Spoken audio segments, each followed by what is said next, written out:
Selama beberapa hari berikutnya, Xiaoyan akan menghabiskan hampir 10 jam untuk membantu Jinxi mengeluarkan racun api gunung surga dalam tubuh. Di bawah usahanya untuk mengeluarkan racun, semangat Jinxi menjadi lebih baik setiap hari. Oleh karena itu, sikapnya terhadap Xiaoyan berangsur-angsur berubah dari perlakuan seseorang yang setara dengan yang sopan dan hormat saat ini. Meskipun Xiaoyan baru saja menerobos ke kelas Dozong belum lama ini, statusnya yang lain sebagai alkemis sudah cukup untuk menyebabkan seseorang di level Jinxi memperlakukannya dengan sopan. Lagi pula, semua orang tahu betapa beruntungnya bisa berteman dengan alkemis tingkat tinggi. Upaya Xiaoyan yang tersisa selama beberapa hari ini dihabiskan di Demon Poison Spot di dalam tubuhnya. Setiap hari, benda ini seperti bom. Setiap hari, benda seperti bom waktu ini yang telah mengganggunya selama beberapa tahun tidak disingkirkan, itu akan tetap menjadi duri di dalam hatinya yang akan membuatnya selalu merasa sedikit tidak nyaman. Melalui studinya selama periode waktu ini, Xiaoyan juga mendapatkan pemahaman yang lebih dalam tentang tempat racun iblis. Namun, dia tidak sembarangan melakukan apapun. Tempat racun iblis ini sangat menakutkan. Jika dokter peri kecil tidak memasang segel di atasnya saat itu, kemungkinan itu akan lama meletus. Xiaoyan mungkin sudah menerobos ke kelas Dozong, tapi yang terbaik adalah jika dia tidak mengambil inisiatif untuk melepas segelnya. Tidak akan terlambat baginya untuk bertindak ketika dia lebih percaya diri. Pada saat ini Jinxi tampak sangat energik.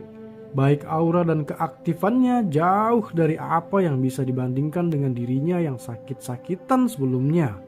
Jelas, pengusiran racun oleh Xiaoyan selama periode waktu ini cukup efektif. Kabut meresap ke tempat itu untuk waktu yang lama sebelum perlahan menipis. Air obat di dalam baskom kayu juga menjadi jernih. Cairan obat di dalamnya sudah memasuki tubuh Jinxi. Xiaoyan melambaikan tangannya dan mengembalikan Glades Lotus Heart Flame ke tubuhnya. Dia juga menghela napas lega. Beruntung dia saat ini mencapai kelas Dozong.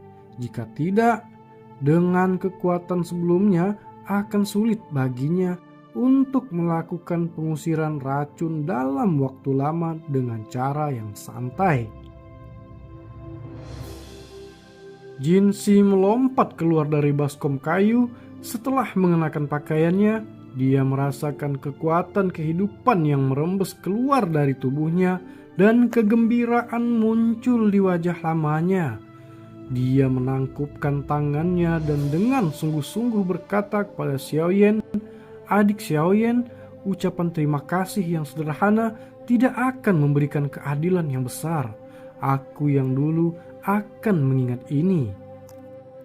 Xiaoyan menyeringai. Dia mengeluarkan 2 botol giok dari cincin penyimpanannya dan menyerahkannya kepada Jinxi. Dia berkata, "Saya akan pergi besok. Ini adalah cairan obat dan pil obat yang dibutuhkan untuk mengusir racun. Sebagian besar racun api di dalam tubuh Anda telah dikeluarkan. Oleh karena itu, saya tidak perlu lagi menggunakan api surgawi sebagai katalis. Anda seharusnya sudah mempelajari metode pengusiran racun selama periode waktu ini. Oleh karena itu, saya tidak akan mengatakan apa-apa lagi tentang itu. Jika Anda mengikuti metode ini, racun api di tubuh Anda akan benar-benar hilang dalam 2-3 bulan." Apa yang disebut pertemuan besar 4 pavilion sepertinya akan dimulai. Jika dia ingin menemukan Feng Junse, dia hanya bisa menuju ke Wine Lightning Pavilion. Kalau tidak, para elit Dozons itu sangat sulit dipahami. Dia tidak tahu kapan dia bisa menemukan pihak lain lagi. Karena aula jiwa, Xiaoyan tidak dapat berbicara secara terbuka tentang masalah tersebut. Dia hanya bisa mencari secara diam-diam. Jinxi hanya bisa menganggukkan kepalanya saat melihat desakan Xiaoyan. Dia menerima 2 botol giok dan berkata dengan suara yang dalam. Adik Xiaoyan, jika kamu menemui masalah di masa depan, kamu dapat datang dan menemukanku di pegunungan mata surga. Bahkan orang tua Fei Tian itu tidak akan berani melakukan apapun padamu di tempat ini. Xiaoyan tersenyum meskipun Jinxi adalah salah satu dari klan binatang ajaib, dia menghargai hubungan. Kekuatan suku tikus penelan emas lemah jika dibandingkan dengan paviliun petir angin. Namun dia masih bisa mengucapkan kata-kata seperti itu. Dari kelihatannya, dia adalah orang yang layak untuk berteman. Xiaoyan duduk bersila di tempat tidur di dalam ruangan yang dipenuhi dengan cahaya lembut. Tubuh bagian atasnya telanjang. Ada titik seperti tinta hitam pekat di dadanya yang samar-samar mengeluarkan bau busuk. Di sekitar titik hitam itu ada beberapa simbol yang tidak biasa. Mereka membungkus garis hitam yang tak terhitung jumlahnya menyebar dari titik hitam. Simbol-simbol ini adalah segel yang dipasang dokter peri kecil padanya. Namun simbol itu menjadi jauh lebih pucat setelah erosi dari titik racun iblis selama beberapa tahun ini. Sepertinya itu tidak akan bisa bertahan lama. Xiaoyan mengerutkan kening dan berpikir dalam-dalam untuk beberapa saat. Setelah itu dia tiba-tiba mengatupkan giginya. Sebuah pikiran melintas di benaknya dan nyala hijau giok dengan cepat bergerak di dalam tubuhnya. Itu dengan cepat berkumpul di dadanya dan mengelilingi tempat racun iblis. Melihat segel pucat itu, jelas bahwa itu tidak akan bisa bertahan lama. Oleh karena itu, Xiaoyan harus segera menyelesaikan tempat racun iblis ini. Setelah mengambil keputusan, pikiran Xiaoyan mengendalikan benang api yang muncul. Itu datang ke Demon Poison Spot dan melingkar di sekitarnya. Sebuah pikiran terlintas di benak Xiaoyan dan lautan api hijau giok di sekitar dadanya segera berubah menjadi banyak naga api. Naga-naga ini diiringi dengan raungan rendah dan dalam saat mereka melonjak menuju garis hitam. Sementara utas bintik racun iblis merasa tidak pasti, naga api itu langsung tiba. Nyala api menyapu dan mengelilingi garis hitam. Setelah itu, nyala api berputar bersama, berubah menjadi sekelompok api hijau ganas yang membungkus garis hitam dan dengan cepat mulai memperbaikinya. Setelah racun di dalamnya dihilangkan, Doki yang sangat murni dan seperti zat muncul di depan pikiran Xiaoyan. Kelompok Doki ini tidak memiliki kesadaran sedikit pun. Itu hanya tetap di dalam nyala api tanpa bergerak. Ekspresi puas muncul di wajah Xiaoyan saat dia merasakan kemurnian Doki ini. Bintik racun iblis ini mungkin berbahaya, tetapi bisa dianggap sebagai tonik yang hebat. Jika dia benar-benar menyempurnakannya, Xiaoyan memperkirakan bahwa kekuatannya setidaknya bisa melompat ke level bintang 3 Dozong. Efek dari benda ini adalah sesuatu yang bahkan beberapa pil obat tingkat 7 tidak bisa dibandingkan. Orang tua Shebian itu benar-benar memberiku hadiah yang luar biasa. Baru ketika langit berangsur-angsur menjadi cerah, barulah dia yang masih di rumah batu perlahan membuka matanya. Perbaikan sepanjang malam tidak menyebabkan Xiaoyan merasa sedikit lelah. Sebaliknya, karena penambahan jumlah doki yang sangat besar, kondisinya sempurna di puncaknya. Cahaya samar berkedip-kedip saat dia berkedip. Cahaya samar-samar berkedip-kedip di atas alisnya.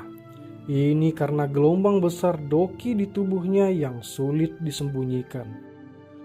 Setelah menyerap semua doki di dalam 10 kelompok racun, Xiaoyan samar-samar bisa merasakan kekuatannya meningkat. Meski perasaan ini tidak terlalu jelas, itu dianggap cukup luar biasa.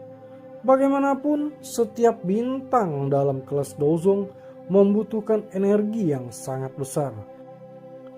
Sepertinya sudah waktunya untuk pergi. Pertemuan besar 4 paviliun akan diadakan dalam beberapa hari. Xiaoyan melompat dari tempat tidur. Dia merenung sejenak sebelum mengemasi barang-barangnya dengan benar. Setelah itu, dia tidak tinggal lebih lama lagi. Dia mendorong pintu dan berjalan keluar.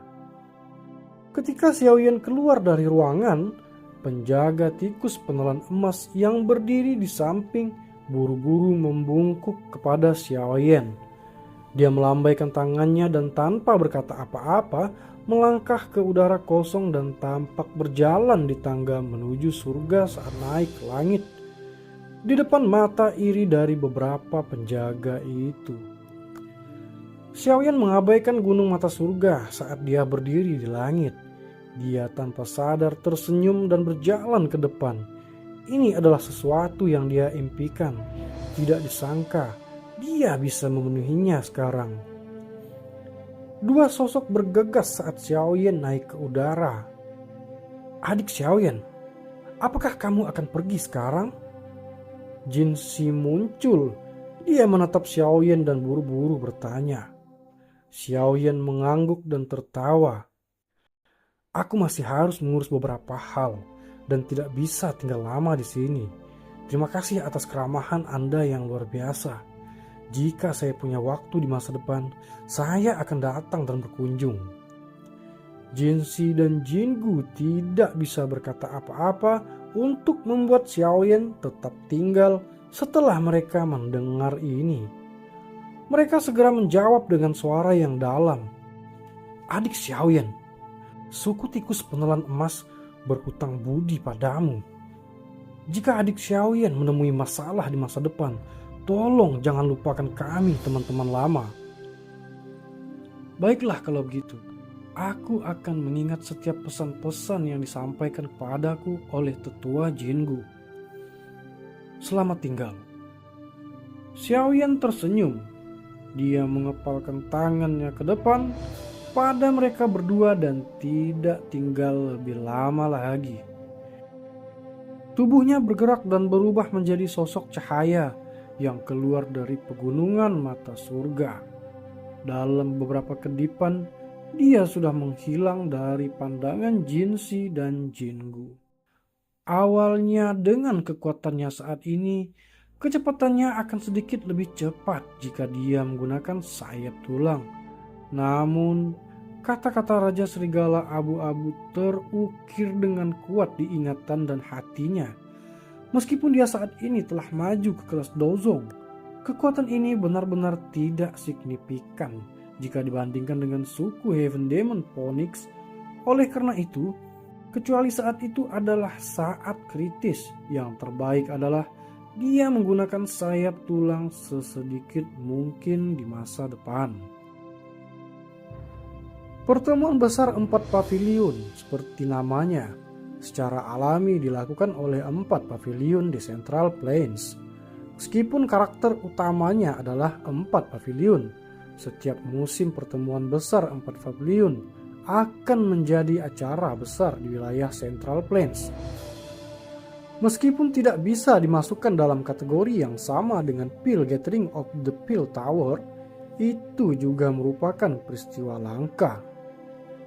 Grand Meeting 4 pavilion ini bukanlah kompetisi antara para ahli dari generasi yang lebih tua. Sebaliknya, itu adalah kompetisi untuk generasi muda. Tentu saja, generasi muda yang dapat mewakili 4 pavilion secara alami adalah orang-orang yang paling menonjol di antara generasi muda masing-masing partai. Darah baru adalah hal terpenting jika setiap fraksi ingin bertahan hidup. Karenanya, keempat pavilion sangat memperhatikan generasi muda. Sinar cahaya melintasi langit di luar gunung petir angin seperti bintang jatuh. Itu berubah menjadi orang yang mendarat di puncak gunung. Dia menundukkan kepalanya dan melihat aliran manusia seperti semut di bawah, hanya untuk tertegun. Orang yang bergegas secara alami adalah Xiaoyan yang telah meningkatkan kecepatannya di sepanjang jalan. Dia pada dasarnya telah habis-habisan selama beberapa hari ini dan jarang beristirahat sepanjang jalan. Bahkan dengan terburu-buru dengan cara ini, dia telah kelelahan selama 4 hari untuk mencapai tempat ini. Daerah ini memiliki kekuatan petir angin yang sangat padat. Xiaoyan dengan lembut menghembuskan nafas. Dia melihat ke kejauhan dan melihat pegunungan yang berkali-kali lebih besar dari pegunungan mata surga. Ada guntur bergemuruh yang mengejutkan dalam pegunungan ini yang bisa dia rasakan meskipun jaraknya sangat jauh. Kekuatan petir angin yang terkadang dalam pegunungan menyebabkan ekspresinya berubah. Xiaoyan menemukan tempat sepi di puncak gunung dan mendarat di tanah. Setelah itu, dia menuju ke kaki gunung. Dia tanpa daya menggelengkan kepalanya ketika dia melihat aliran manusia yang padat di luar pegunungan petir angin. Sepertinya orang-orang ini semua ada di sini karena pertemuan besar 4 pavilion. Aku ingin tahu, apakah pertemuan besar 4 pavilion telah dimulai? Xiaoyan bergumam pelan pada dirinya sendiri. Dia jatuh sejenak berpikir sebelum tiba-tiba mengeluarkan item seperti kulit transparan tipis dari cincin penyimpanannya. Setelah itu dia menutupinya di wajahnya. Hampir seketika beberapa perubahan terjadi pada kontur wajahnya. Jika seseorang tidak melihat dengan cermat, kemungkinan besar akan sulit untuk mengenalinya. Item ini yang sedikit bisa mengubah penampilan seseorang adalah hal kecil yang diberikan dokter peri kecil kepadanya ketika mereka menuju ke Kekaisaran Chuyun saat itu. Tidak disangka bahwa itu masih akan berguna setelah bertahun-tahun berlalu. Dia menyembunyikan penampilannya untuk menyelamatkan dirinya dari masalah. Saat ini, semua orang menyadari permusuhannya dengan Wine Lightning Pavilion. Jika dia muncul secara terbuka di tempat ini, kemungkinan pavilion petir angin tidak akan berdiri diam di sampingnya. Ada banyak ahli di pavilion timur. Selain itu, kepala pavilion petir angin tinggal di sini. Meskipun Xiaoyan telah menerobos ke kelas Dozong, dia hanya bisa memilih untuk menghindari konfrontasi langsung saat bertemu dengan seorang ahli tingkat ini. Alasan dia datang ke pegunungan petir angin adalah untuk mencari Feng Zunze. Kecuali dia tidak punya pilihan, dia tidak ingin mengekspos dirinya sendiri. Bagaimanapun, dia akan menempatkan dirinya dalam posisi berbahaya jika itu terjadi. Karena itu, menyembunyikan penampilannya memang perlu. Xiaoyan mengusap wajahnya setelah mengubah penampilannya. Setelah itu, dia berjalan keluar dari hutan lebat, bergabung dengan aliran manusia di jalan utama yang menuju ke pegunungan. Berbagai suara dalam aliran manusia yang bising yang diikuti Xiaoyan menyebabkan telinganya merasakan sensasi dering. Namun Xiaoyan hanya bisa tertawa saat dia dengan paksa menahannya. Dikabarkan bahwa orang-orang dari 4 pavilion telah tiba. Keempat orang ini memiliki kekuatan di puncak kelas Douhuang. Menambahkan taktik mereka bahkan dapat bertukar pukulan dengan beberapa ahli Dozong.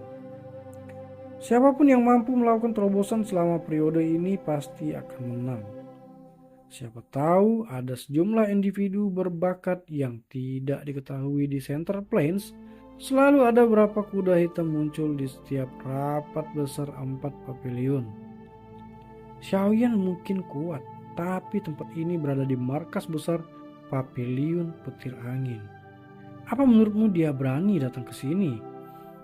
Xiaoyan tanpa sadar terkejut saat mendengar percakapan di sekitarnya.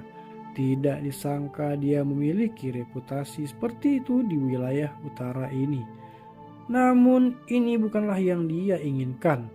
Jika namanya menyebar ke telinga aula jiwa, kemungkinan hal itu akan jadi lebih merepotkan.